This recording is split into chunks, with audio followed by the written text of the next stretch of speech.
હવે વાત કરીએ અક્ષરધામની તો ગાંધીનગર અક્ષરધામ પણ દીવડાઓથી ઝળહળી ઉઠ્યું છે। તમસોમાં જ્યોતિગમ્ય ઉક્તિને સાર્થક કરતું પર્વ જ્ઞાનરૂપી પ્રકાશ તરફ ઈશ્વર દરેકને લઈ જાય તેવી બીએપીએસ સમૂહ દ્વારા પણ પ્રાર્થના કરવામાં આવી।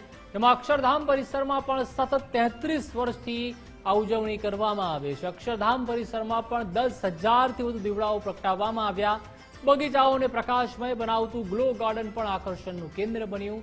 ત્યારે નીલકંઠ વાટિકામાં પણ નયનરમ્ય રોશની જોવા મળી। તો સોમવારે પણ ગાંધીનગર અક્ષરધામ ખુલ્લું રહેશે। આમ ગાંધીનગર અક્ષરધામ હોય છે તો સોમવારે બંધ રાખવામાં આવતું હોય છે, પરંતુ આ વખતે દિવાળીના પર્વને ધ્યાનમાં રાખીને તે ખુલ્લું રહેશે। અને અક્ષરધામ કોણે નહીં જોયું હોય, અક્ષરધામ ખૂબ જ સુંદર લાઇટિંગ છે તે કરવામાં આવી છે અક્ષરધામમાં।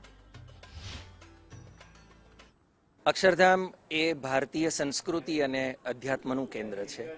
એટલે બૃહદારણ્યક ઉપનિષદનો જે શાશ્વત સંદેશ છે, તમસોમાં જ્યોતિર્ગમય, અંધકારમાંથી હે પ્રભુ અમને પ્રકાશ તરફ લઈ જા, એ સંદેશનું મૂર્ત સ્વરૂપ એટલે અક્ષરધામમાં હજારો દીવડાઓની દીપમાલા।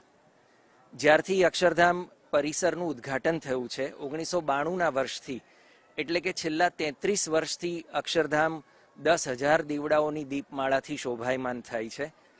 દીપોત્સવી પર્વ પ્રસંગે દિવાળીથી શરૂ કરીને એક સપ્તાહ સુધી અક્ષરધામમાં આવી રોશની કરવામાં આવે છે।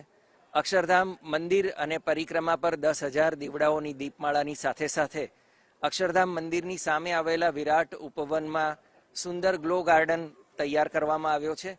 એટલે ત્યાં વીજળીક દીવાઓથી પણ ખૂબ સુંદર શોભા રચવામાં આવી છે।